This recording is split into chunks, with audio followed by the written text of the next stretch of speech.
mga ka-farmer, ako pala si GS, the full-time farmer.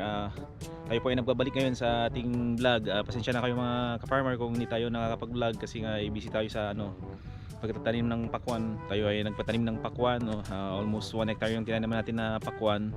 Kaya doon muna tayo napo-focus yung sa panahon natin.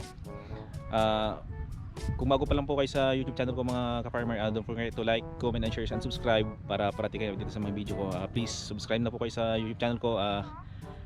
Papasalamat din tayo dahil mabot na tayo sa 600 plus na subscribe. Malapit nating makamit yung 1K na subscribe at yung watch hour. Please don't forget to subscribe po mga ka-farmer at sana ay masuportahan nyo po yung YouTube channel natin. By the way, ang topic natin ngayon ay bubisita tayo sa farm ni Master Lods. Ito yung rin yung kumpare ko na katabi ko lang na farm din. Ngayon, dito tayo kanya sa sitawan kasi nag-spray siya ng prevention tayo ng disease kasi napasukan na yung insekto, yung mga gulayan niya tulad ng sitaw, talong, maraming gulayan niya.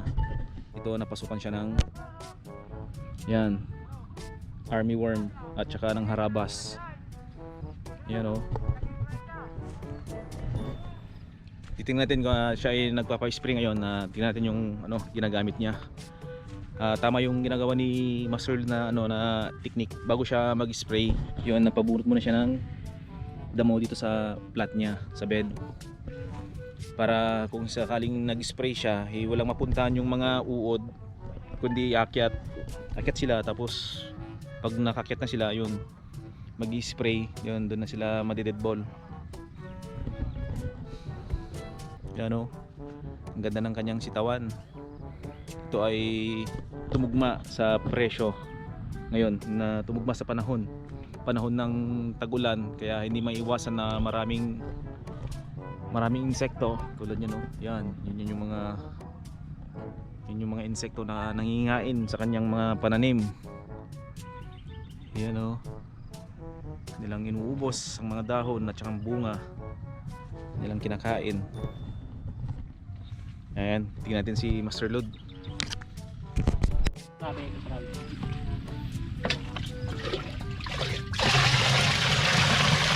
yung mga tayong kilo. Ito yung i-apply niyang gamot, malatayong insecticide. Tapos yung kill, talagang sure kill na yung mga dyan, mga army worm at saka harabas. Kaya kayong mga harabas, magsihanda na kayo dyan, patay kayo dito ngayon.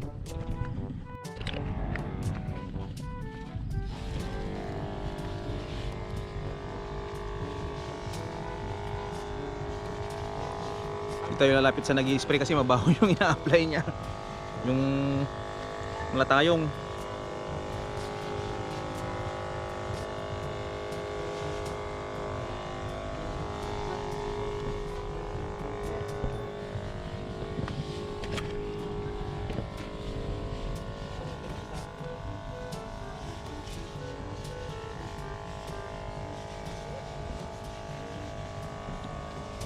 Baklog. Baklog.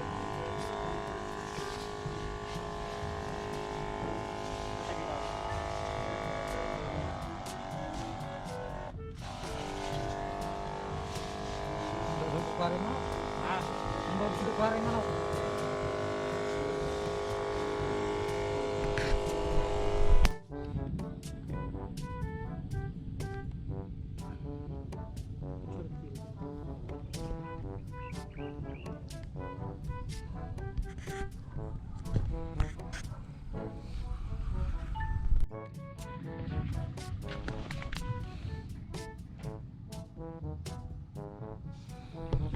Ito po mga idol, after 30 minutes na nag-apply sila ng insecticide, nahilo na po yung mga insekto.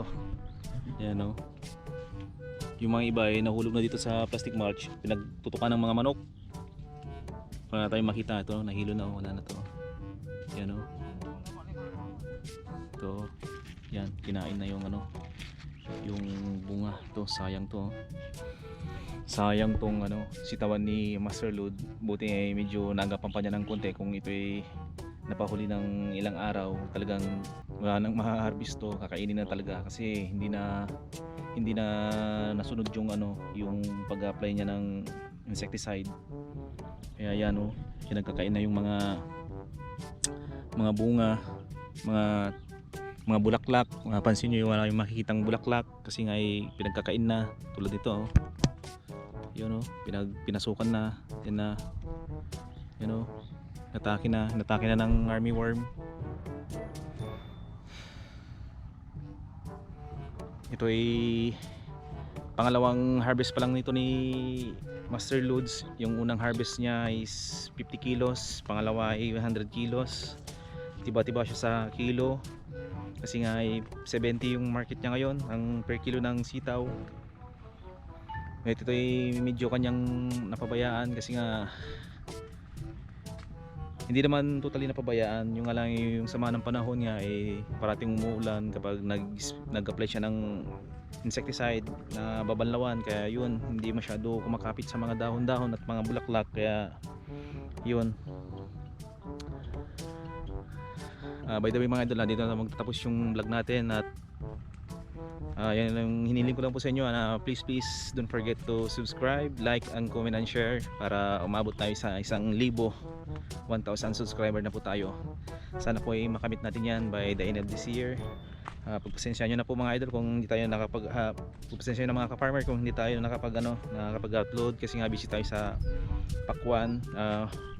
Huwag kayong mag-alala dahil binablog ko yung pag-time ng pakwan natin mula day 1 hanggang sa harvest. Vlog ko yan, isang video na yan para makita nyo at maintindihan nyo yung mga pagtatanim ng pakwan doon sa si mga idol, si mga ka-farmer.